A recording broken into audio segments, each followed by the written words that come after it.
Oh, good day, everyone, and welcome to this week's edition of the Weekend Wrap, brought to you by Crowcast, of course.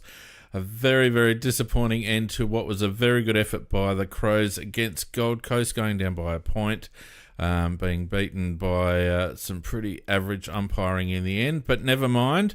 Without further ado, let's crack straight in and talk about it, shall we?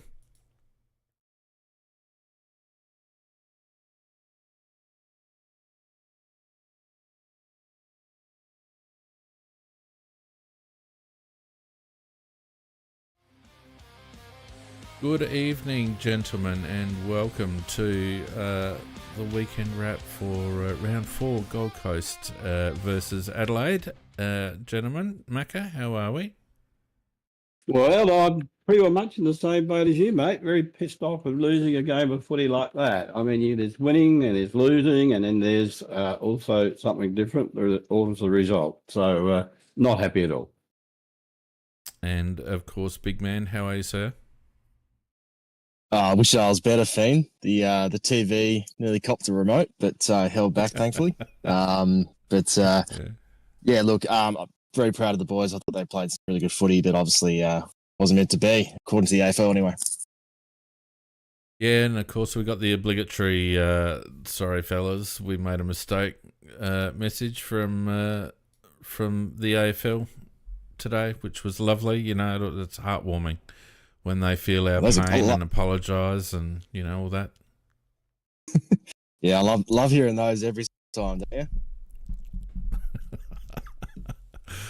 All right, well, let's get the pleasantries out of the way. Of course, we have a live studio audience in, and you guys are more than welcome to come in and have your say during the course of the chat. So if you are in the audience and you want to have a vent, feel free to stick your hand up and we will get you on and you can have your say your piece. If you're watching on YouTube, don't forget you can like and subscribe if you haven't already done so and you're enjoying the content. We are brought to you by Once.Sport sports analysis software, which failed me last week. I must apologise. I didn't get to do a couple of videos because the software updated and it caused me a problem. So I'm still trying to work that out, but we should be back on deck with that next week.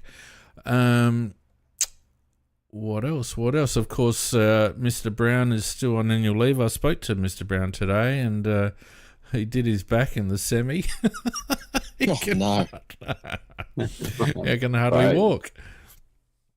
So, and surprisingly, with the multitude of quote-unquote massage options available to him, I think that might be where he did his back in, Fiend. No, unfortunately, it wasn't. He's legitimately done it. So, yeah, never mind. Look, let's have some early thoughts, shall we, Macca? And I've got my finger on the bleep button. So Okay, well, Fiend, it was a great game of footy. There's no doubt about that. It was a really great game, but with the result, unfortunately, was decided by atrocious umpiring with more than a hint of bias. Let's put it that way. There was I don't know if it was 14-2 or 15-2 in the second half, whatever it was. That is not possible under normal circumstances when you've got two sides really competitive, both going at it. And in that last few minutes of the game, one umpire just kept blowing his bloody whistle for the Gold Coast, but he obviously could not see a mark or you can't tackle somebody when they're taking a mark either. So it doesn't matter how you look at it. It was just the AFL have admitted it's wrong, but we've been there before. This is the fourth time at least in the last 3 years, and their apology is worth absolutely zero because you've still got a loss against your name, and you've just got some stupid idiot that's dressed up in whatever colour they're wearing at the time. You just have to wonder why do they do this to us all the time? You just have to wonder. I mean, because they're blatant, mate. I mean, it was like the Draper one last time. The guy lying on his ground like a pancake, and nobody blows the whistle. I think it's bloody deliberate. That's what I think. I'll give that a 7 out of 10, Macca. Big man, see if you can surpass that. I expected a bit more there, Naka. Talked up a big game, mate, but I thought just a bit I said I'd hold reserved. back. I said I'd hold back because I don't want to get him sued. If I tell you what I really think, you get sued. Look, they just it keeps happening. They keep freezing up at critical moments late in these close games where they just don't pay the free kicks that are there to be paid. And for some reason, we seem to always be involved, and in the negative sense. And I mean, look, it wasn't just that moment. There were plenty throughout the game where it was a bit bewildering. And I'd like to know why Matt Rao doesn't get holding the ball on him, but everyone else does for us. I mean, there was a couple. Matt Rao doesn't have to take his own free kicks. Yeah, well, that's true. That's a bit of a bonus. Other people can take don't get me started. The start of the game. Now, hang on, we got to talk about that because he was actually basically mid-sentence saying, no, that's Matt Rao's kick. And then Buderick takes it anyway, and he's like, no, all right, just bugger. And they score. So you can't do that. You just can't do that. Well, apparently you can, because that's just what happened. Look, if these buffoons, if they get a game next week, then the AFL aren't fair dinkum with their apology. That's all I can say. Well, that's the thing though. Like, we've had these apologies, nothing's changed. It's happened again and again. So, like, have they ever been fair dinkum, Macca? Yeah, true. Like, and look, everyone's going to focus on the rank. Was obviously the last gasps or sort of situation and everything, but there was, if you got to go back through most of the game to see a lot of the other issues, that Saligo tackle, like, I still don't understand how that could ever be interpreted as a dangerous tackle, and obviously that cost us a goal. Correct. I'd just like to see, like, the only one I can think of pass, and even that was debatable, was that Nick Murray one in against Melbourne a few years ago, in the last few seconds, that potential delivery. I don't know if it wasn't, but apart from that, we always seem to be on the wrong end of controversial calls. And I don't know what causes it, if there's some unconscious bias or whatever, or it was a pro Gold Coast thing. I'm not sure. Like, I don't want to be the conspiracy theorist here, but it keeps involving us. It's not only getting to the point where I'm annoyed by it and obviously so disappointed by the result, but it's actually getting where I'm almost to it now, because it's just it's actually expected, and that's a bad point I think we've gotten to. Yeah, that's a good point you're raising. Here's what I reckon, because obviously we look at it from a Crows point of view, and we watch Crows games far more than other games, and we're far more invested in Crows games than other games. But there's a couple of stats around that show a bigger problem, in my opinion. The historical stats around frees for the home team versus the away team are quite eye-opening. I think it's plus 20 or something for home team over like versus the away team. So there's definitely an impact on the crowds.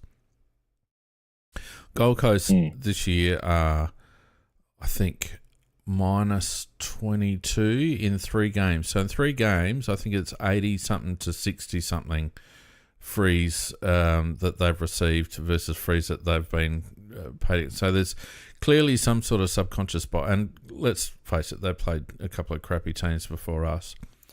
But what I look back on is the first game of the season that I watched, which was, well, a couple of the games that I watched, which were the pre-season games.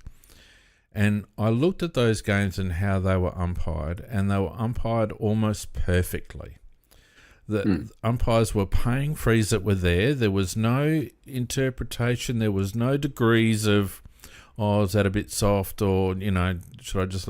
It was, if the free was there, they paid it, and if it wasn't there, it was play on. And the game flowed, and the frees were easily discernible. There was... everyone makes mistakes, but there was precious few mistakes made. And I think there's a bigger issue with the umpiring in the AFL in that they are not trained under high-pressure situations to make decisions unbiased. I think that is the key. It's not...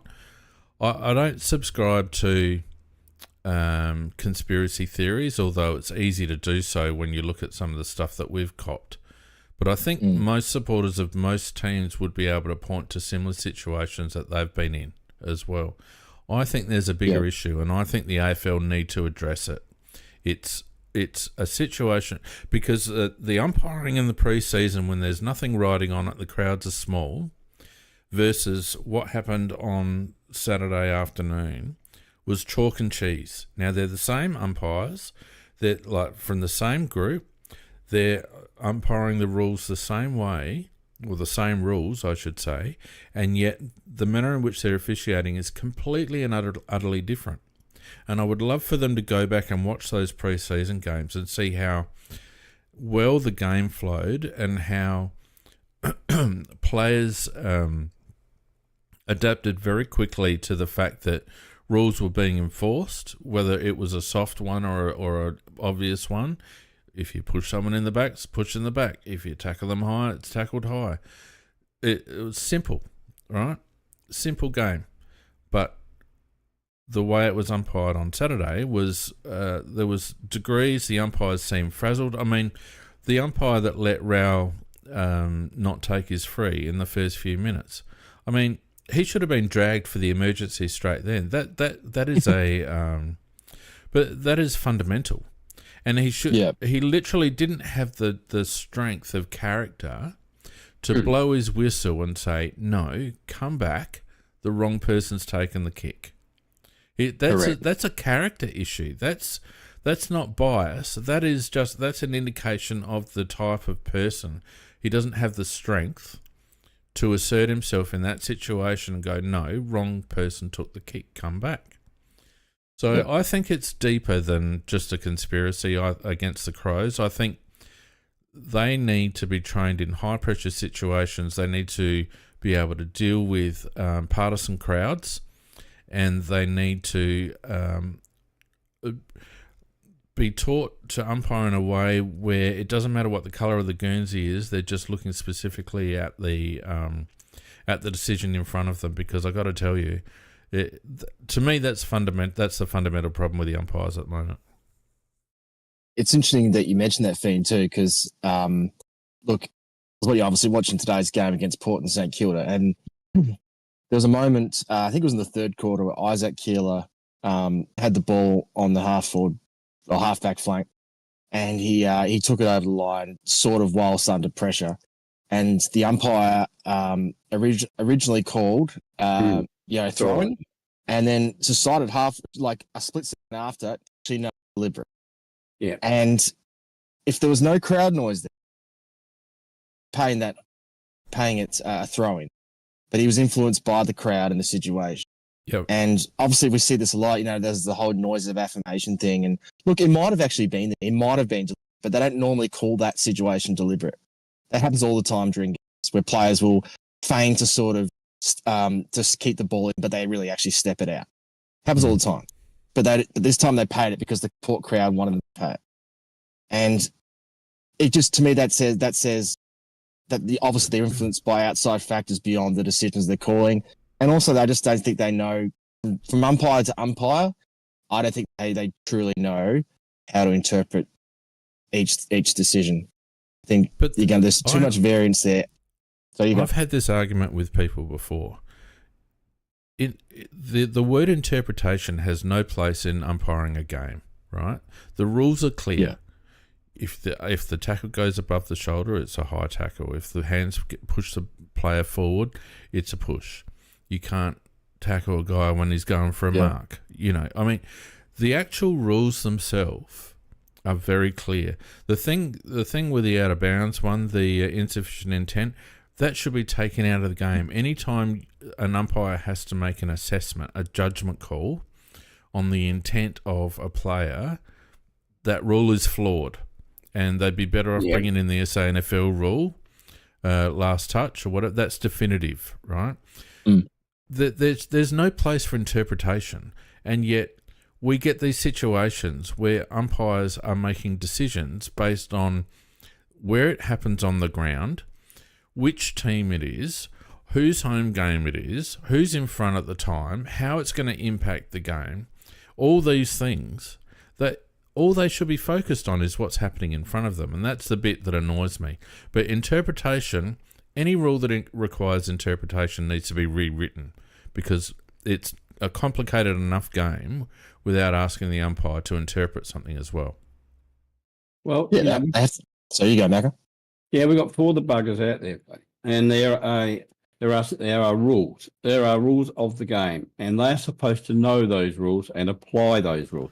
It's like we don't put out footballers that can't kick. We don't put out footballers that can't handball. Oh, careful. Well, I don't know. Careful. I haven't finished yet. Try a different analogy, mate, because I think there's a few holes in that one. I'm going to say I hadn't finished apart from Lockie Murphy. And Riley O'Brien. There we go. yeah, but basically there are. We should have a skills Lockie in the game. Murphy counter tonight. How many times Lockie Murphy gets brought up? Anyway, There go are- on. boys. There are certain skills of the game that a footballer must have, and they must be able to implement those. And if they don't, they get F and will drop thing. Well, And we've got again, these, usually. we've got these geese running around, and they've got certain rules, things that they have to do. And if they can't do it properly, then they should be dropped. And none of those 4 umpires should be umpiring next week, because they did not bring to what they are supposed to bring to the game, which is their skills at umpiring, at picking up free kicks. I mean, and you talk about there's so many areas of it that they were so bad at, apart from the missing the obvious decision. 15 metres, that 15-metre rule. They're paying 8-metre ones and then not paying a 25-metre one. It's just they don't seem to have the ability to do what they're supposed to do. And then, it's like you can't have players playing that haven't got skills. How can you go with umpires that can't? They can't do what they're supposed to do. So let me ask you both a question, right? Because the 15-metre rule is another one that requires a tape measure. So unless the AFL mandate that ovals get mowed in a checkerboard so that it's obvious, or unless we put lines on the ground, tell me, what does it matter if a team kicks a ball 2 metres, 5 metres, 10 metres? What does it matter? Well, it doesn't matter, but the only difference is that if you call it a mark, they've got the option of going back and assessing their time, and whereas if they aren't paid a mark, and then they can be grabbed straight away, and so they can't be as effective with the ball. So there's got to be a certain distance, which is logical, but either that or you just have a play on at all times except in the forward 50. Yeah, look, that would just change the whole nature of the game that we play. It would. Yeah, it would. So Look, you're right. That's just too radical. I mean, it's like 15 metres in their mind, there should be an approximate, and just the AFL is saying, if in doubt, just don't pay it, and that's not right. That's not right. It's these guys are supposed to know. I mean, that's supposed to be one of the skills they're supposed to have. They're supposed to be able to look at it and guess, that's roughly 15 metres. And then I'll do. But you watch the guys when they kick off from the point, they will run 25 metres at least 100%. before they kick the ball. 100%. So, I just think the whole thing is just a joke. And these guys have got no skills. And players are supposed to have skills, umpires are supposed to have skills, and they don't have the skills. All right. So I'm going to give anyone who wants to talk about the umpires another minute, big man or Macca, and then we're going to leave it because there's a lot of other stuff that needs to be talked about. Any final comments about the umpiring? Yeah, one final comment. I hate them. It's All right, a it's an 8 strong out of word, 10 then. Macca. It's a strong word. Yeah, well, that's how I felt. I was really angry, mate. Really angry. Well, I think you're only as good as the training and instruction that you're given, and obviously they're going to be good and bad umpires. I've listened to Razor Ray give some of his explanations on AFL 360, and I've been left thinking, well, if that's how you guys as umpires are trained, then it's little wonder that the game's a mess. Like when you hear some of the stuff come out of his mouth, and particularly the stuff that he describes, well, that's the direction that the umpire would have been given. It's little wonder. So to me, it all comes back down to AFL House. And if the AFL was serious about presenting a professional sport, then they would do something about it. And because there are ways to, to train people to actually be able to cope under those circumstances. So we have now, who have we got coming on board here? Who's that? And if the AFL was serious about presenting Lord Tones, you're going to have to turn off the volume in the background, mate. Do something about it. And because there are ways to God, I sound like a dickhead, don't I? to actually. All right, so Tones, you need to turn off whatever volume you've got going in the background because it's feeding through. If the AFL was serious about. No, still going. So, Tones, sort that out. Because it's good to have Tones on. I don't think we've had Tones on before. All right, so Tones, you need to turn off whatever volume you've got in the background because it's feeding Come on, through. bro. If the AFL was serious about. Nah, I'm kicking you out. Put your hand back up when you've sorted your bloody volume out, Tones. Because we want to hear what you've got to say. And I will allow people in the crowd to vent about the umpires if they like. But I think that's we're done and done. I think, because there are some other issues to talk about. And I think let's just go through our little format here and then we'll go into a little bit more. So, looking at the match, of course, it was a 1 point loss against the Suns, 13-13, 91 to 14-6, 90. They had, 6 more scoring shots than us. They had about 7 or 8 more inside 50s as well. Tone says he doesn't know how to do it. I don't know where that was listening to, but if you just turn whatever you're listening to down while you're on the stage, that'll work, Tones. So first things first, I following the selection of Lockie Murphy on Thursday night, I was trying to come up with a reason or some sort of justification of their thinking as to why they would have selected him.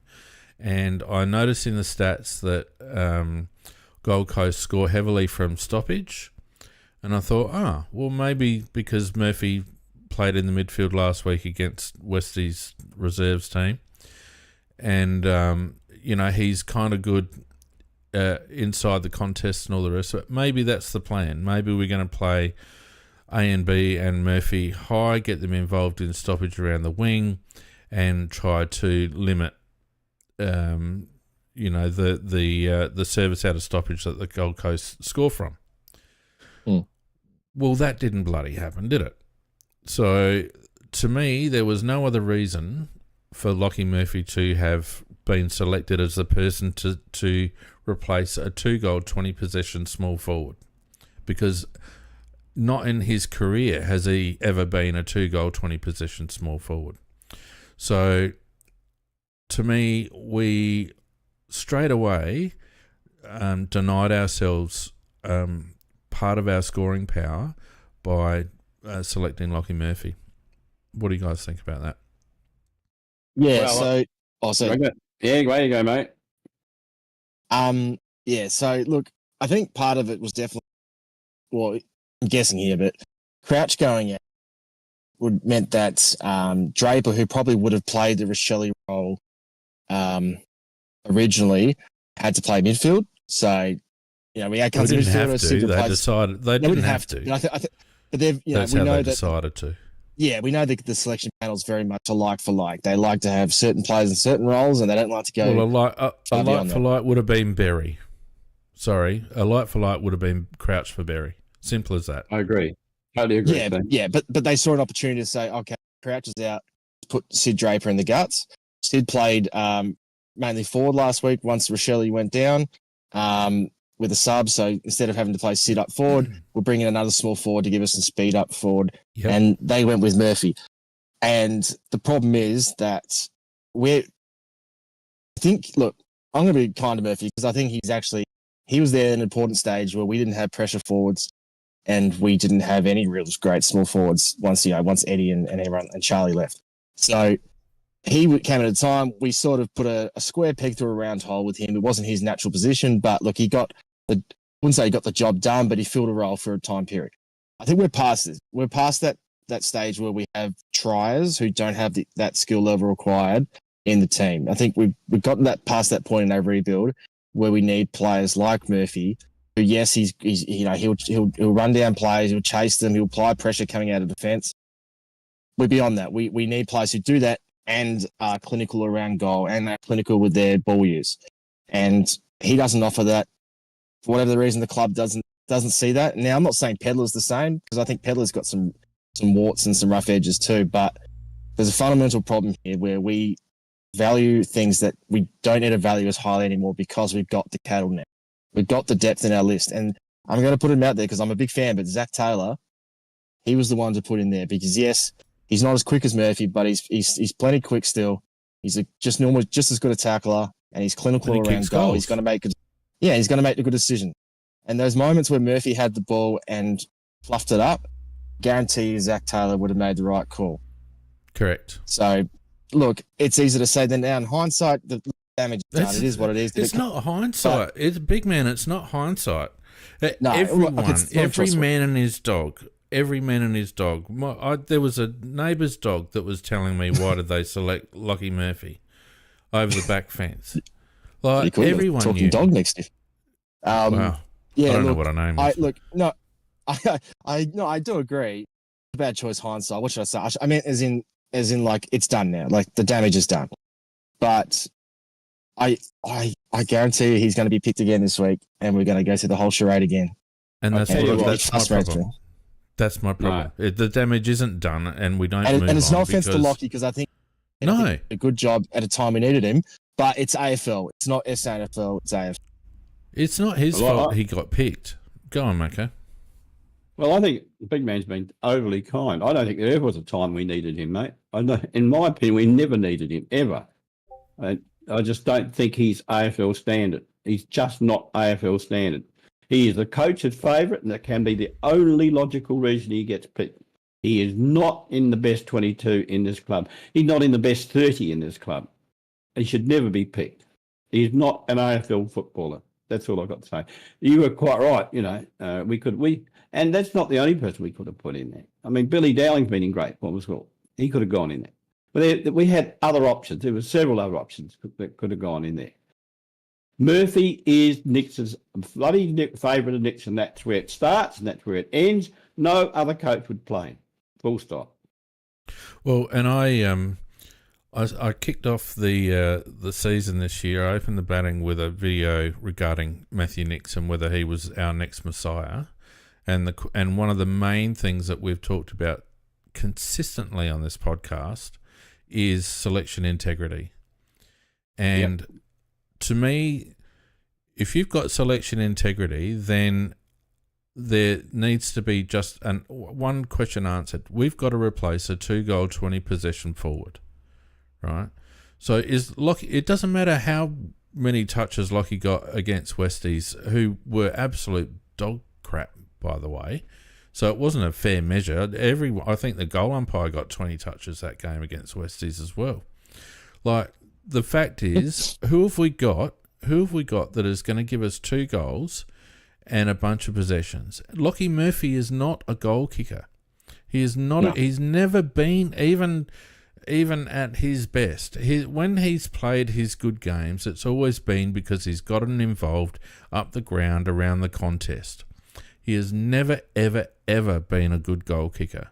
Never, ever. So, like you say, big man, Zach Taylor's sitting there. Harry Schoenberg could have played a small forward role. Hell, even Sam Berry has got more goal sense than Lockie Murphy. Luke Pedlar is the obvious one, although I would have gone with Zach Taylor as well, to be frank with you. He was not the answer, and if they didn't think that Sid was right for a full game of midfield, then put Sid in Rochelli's role and pick Berry, who was an absolute Crouch clone with benefits, to come in and play that inside role. And I can guarantee you Berry would have been far tighter on Rao than what bloody Crouch would have been. Like, there is no selection integrity at the Crows. They don't make logical decisions. And until we start seeing it, because you're right, I don't think Lockie Murphy will get dropped this week. He had 2 touches in the last quarter. 2 touches. Because they'll look at it and say, well, Shelley's not in yet. Crouch will come in. Draper will be sub. I don't know what they do with Nank, and they'll keep Murphy up there because they'll say, well, we need that small forward who's not Rochelle. So it's incredibly frustrating, and even more because it could cause long-term damage to our list, because a guy like Zach Taylor, who's now in his and he's playing some really solid footy in the SANFL, and he finished the back half of the year in the AFL team and played well pretty much game, including the last game, the SC kicked 3, which is probably as many as Murphy's kicked in any game he's done. And I don't think Murphy's ever kicked 3. It'd be his max if he has. And yet we've got this player who's out of contract, by the way, from Victoria. Like, what are we doing here? Like, surely even Nixie's got to say, we better get him in the team. We've got an opportunity here. Let's get him in, keep him happy. No, can't do that.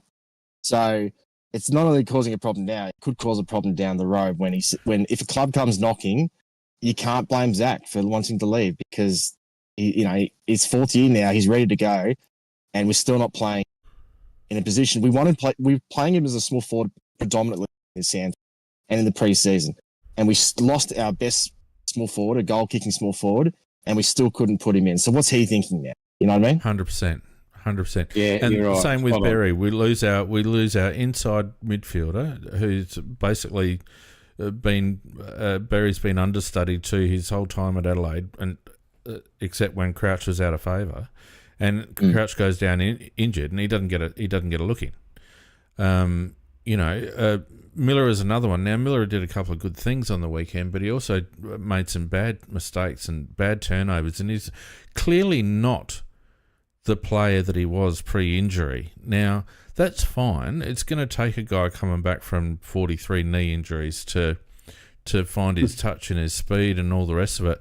Do it in the bloody twos. We got a bloke called Luke Nankervis, who, as soon as he came on, showed class and poise and impacted the game. Why the hell does Miller get first dibs at that half-back role when Luke Nankervis has not done a thing wrong, has been training the house down, been playing the house down when he plays? These are the sorts of things that bother me. I don't understand why these why we keep going back to the well with these senior players, because they only have to look at the scoreboard. Those senior players have got us jack shit over the last 5 years. Yep. And you're right, big man, and Macro, I'd be interested in your thoughts on this one. You're right, because we've got 3 or 4 players now that are, well, you think about Oscar Ryan and Charlie Edwards, who haven't even had a sniff yet. Even what's the lad's name from Braden Cook? Braden Cook would have done a better job than bloody Lockie Murphy. Well, we've got blokes now that are going to be looking at other places, and that's all well and good. Players get traded and everything, but Mac, our depth can be undermined really quickly, and if we lose our depth at the expense of guys like Murphy and Miller, then we're killing our squad. 100%. I just listened to the conversation between you and Big Man, and look, it was flawless, the conversation. It was 100% spot on. And the point that Big Man raised about, we've got a group there, they're about 21, 22, something like that. And they need opportunities, and you don't always get opportunities given to you, because you can have a team that doesn't get too many injuries. But when there is an injury, you don't pull out an old one like Murphy out of the cupboard that isn't any bloody good. You actually give the option to one of these guys that has shown you that he has got ability. He's knocking the door down. He's waiting to get his chance. And that's it. Then you should put him in there. Clean's quite right. If you were going to replace Crouch, Berry was the replacement. There's no doubt about that. And, but, you know, Murphy, in my opinion, is a replacement for nobody. Absolutely nobody. You know, Taylor, Dowling, these and Nankervis, they're light years in front of Murphy, in my opinion. Light years in front of him. But you know what you're going to get with Murphy. Look, I will say he tried. He does try. Of course he does. He's just, and it's not his fault he gets picked either, mate. No, but he's just not bloody good enough. It just isn't, and it's stupid, and it can possibly, quite rightly, it can possibly damage keeping these young lads. If I was Taylor and if I was Dowling, etc., I'd be looking to go get a clearance elsewhere because you know you're good enough to play AFL, and if somebody's going to give you that opportunity, you go. I would. Yeah, and like Zach Taylor, for like you look at him. Okay, so he's been told you're not fit enough to play midfield. We're going to play you as a predominantly forward who has stints in the guts. Okay, so he's got to readjust his game because he's a natural clearance player, but now he's going to play forward, and he's kicking goals now at the SNFL level. And he actually did some pretty handy things in the preseason. And he's been told to do that. But we get an injury to a small forward in the AFL team. And he's not even the emergencies. Like, let alone the next man in. So what's he thinking? Like right now. He's thinking to himself. You just got fired up then, big man. Love it. About this. Come on. Like Taylor would be thinking, okay, how many guys from that team have to be in that forward line, especially have to get injured before I even get a. And Rochelle is done, so he was out, and he's done for weeks, so we know that that's going to happen. So, and he doesn't even get in the emergencies. Like he'd be thinking to himself, "Oh, well, I'm no chance now for the months." So not only does that ruin his, enthusiasm, put up good performances in the SNFL to say, "Hey, I'm here," because Murphy's straight in, so. He's no chance. He would need, at this stage, he would probably need now Murphy to get injured and probably one of Keys and Neil Bourne to be considered. Like, it's ridiculous when we've got a fourth-year player who's clearly talented and we know what we have, as you said, Finn, we know what we have with Murph. Yeah. And we know it's not good enough anymore. Like, if Murphy was the only small forward we had to replace Rochelle, then okay, I get it. But he's not. So let's not go down that road again.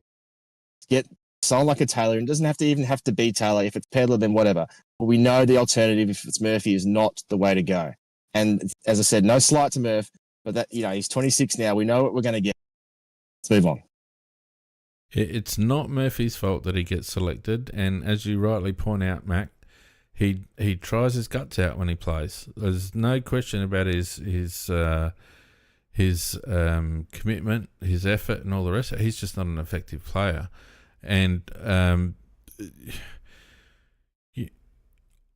really don't understand the selection philosophy when you're regenerating your list. And big man, you inadvertently hit the nail on the head. Murphy was a good, honest trier when our list was terrible. That was 3 years ago. You know, all these young lads have been in our system now for 2, 3, sometimes 4 pre-seasons. You know, they've done well predominantly whenever they've been given an opportunity at the level.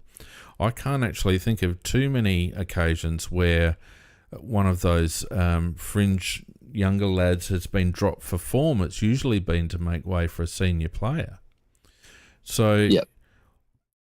When you look at it from that perspective, and when you look at the fact that we're trying to develop our next premiership list, and when you understand that those senior players have not, like, they're older, you know, they have flaws. I mean, Brodie Smith, Rory Laird, you know, Matty Crouch, you know, these guys, they all have flaws. Lockie Murphy.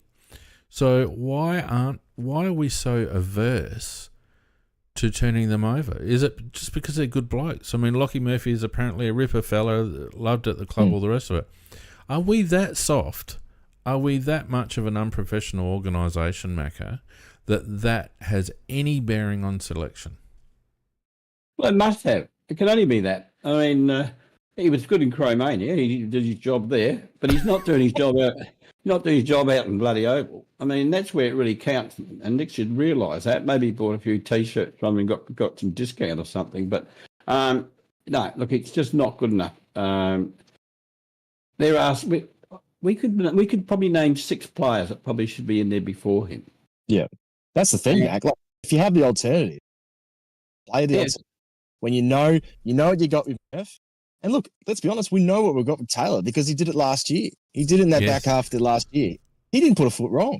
So I don't know. Again, we've got the summer amnesia. It happened with Taylor. Absolutely happened with Nate Curvis.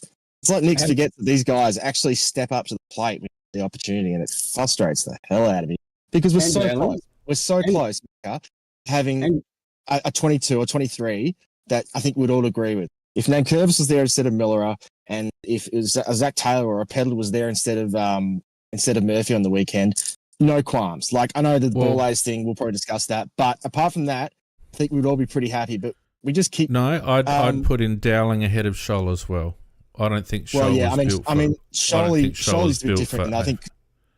Because Scholly, I think... Look, as much as he's got his differences, he had a really good year last year. So it's a bit different to like a Miller who's obviously been out of action for so long and still hasn't refound that form from years ago. Scholly's obviously out of form now, so I think he's a discussion point, definitely. But I don't think he's out of form, big man. Because he played well in the first 2 games when they were running games. But as soon as the game compresses, as soon as it gets a bit tighter, he is not suited. And unfortunately, 90% of finals games are played under those circumstances, and we can't afford to have a bloke on the wing who should be a key element of our transition game just being absent. And unfortunately for Lockie, he's just not built for that game. Well, that's the thing too. Like with Lockie, he's not going to break tackles. He's not going to lay great tackles himself, but he's consistently been good at getting the ball and using it well. Now he's not even getting the ball. That's the problem. So he's not even getting, like, what was he at? I think he had that 14 touches on the weekend. He would have had probably even less that the week prior. So I just think for him, that's something to address pretty quickly as well. And these things happen. It's the type of game, big man. The first 2 games were running games. But I understand why he was, because I think we had to agree he had a great year last year. But his standards, he obviously got better, and he's taken a step back this year, and we'll probably have to look at Dowling there. But this, as I said, what's the that meme with the guy that's riding the bike and then puts the stick in the bike and it falls over?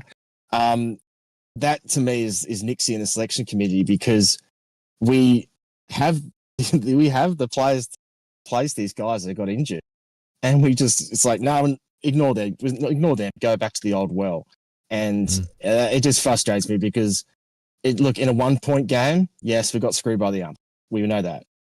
But maybe if we had those guys in, we're not talking about that. We're talking about how good a win it was. So it's so frustrating for me because we're almost there, but Nixie just seems to get in his own way sometimes. Can't argue with that. Just cannot argue with it. And, the point about Scholl's valid, though. I don't think that I thought he was really good last year. He had a good year.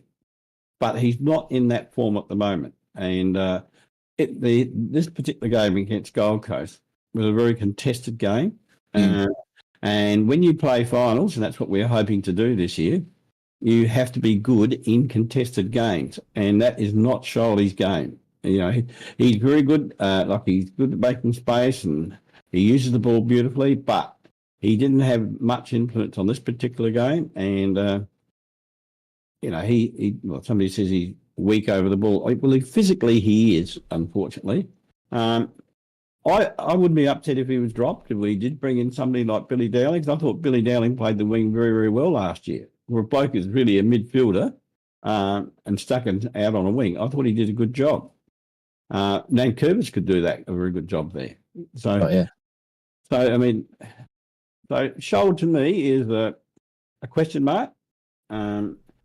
As I say, he did have a good year last year. He wasn't so good this week, and I don't think he's really been as good this year as he was last year. So But It was good the first couple of games because he was running off the defensive side of the wing and getting involved in clearances. I noticed that when I was going through the video, he was getting involved. But they were open running games. The game against St Kilda and the game against Essendon, they're both open running games, and that suits Lockie. He can get out, he can find space, and he's a bit like Rory Atkins. Though his kicks aren't very damaging. He's very much a link player. And that's fine, but unfortunately, when the whips get cracking, as you rightly point out, Matt, he's just physically not suited to the game. No, he isn't. And we delisted a good player that for that very reason, Will Hamill.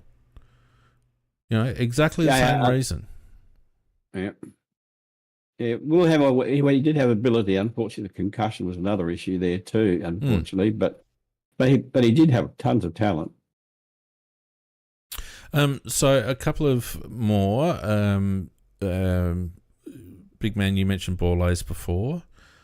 I actually, as much as James made a couple of blues, I've become very concerned with Mark Keane's form. Because he seems to be panicking and making some ridiculous decisions. And I'll tell you what epitomised it for me, and it wasn't actually, I don't even know whether many people saw it, but there was a point where Keane gave away a free, and the player that he gave away the free to sort of dropped back off the mark, and one of his teammates went to retrieve the ball. And his teammate threw the ball back to his teammate, and Keane went to punch it from the mark. He actually tried to hit it away. So if he'd have made contact with that, it would have been an instant 50-metre penalty. Now, that was in the first or the second quarter. I can't quite remember. It might have been the second quarter, I reckon. Yeah. But if that's the mindset of the guy, then he's either flustered, or he's not understanding the game properly, or he hasn't got the right mentality. But some of the decisions that he's making are very, very confused and very, very panicky at the moment. Well, there's also another aspect to his game which I'm not liking, and that is that he lairises in the sense where, he goes for cute kicks. When you're in the back line, you don't go for cute kicks. Where you sort of do is like a sideways go for a bullet to somebody's chest. But unfortunately, you hit the opposition on the chest and you give them a goal. At the moment, I think Keane's got a lot of ability, but his form at the moment is horrid because he's doing two things. One is that he is, somebody said in the chat that he needs Muzz next to him, and I think that's 100% right. I think Muzz had him quite under control. But agreed.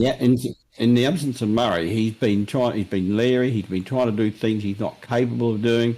I just think he's got to be told, just play as a defensive person.